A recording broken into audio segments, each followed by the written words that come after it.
10મા સ્થાન માથે આવે યોગ.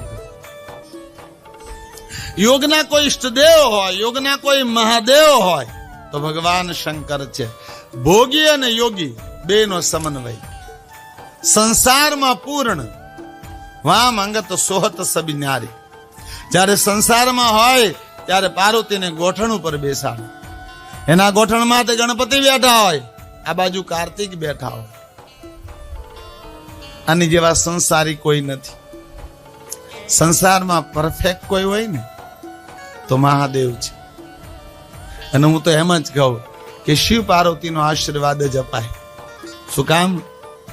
કે શિવ અને પાર્વતીની જોડી ક્યારેય તૂટી નથી.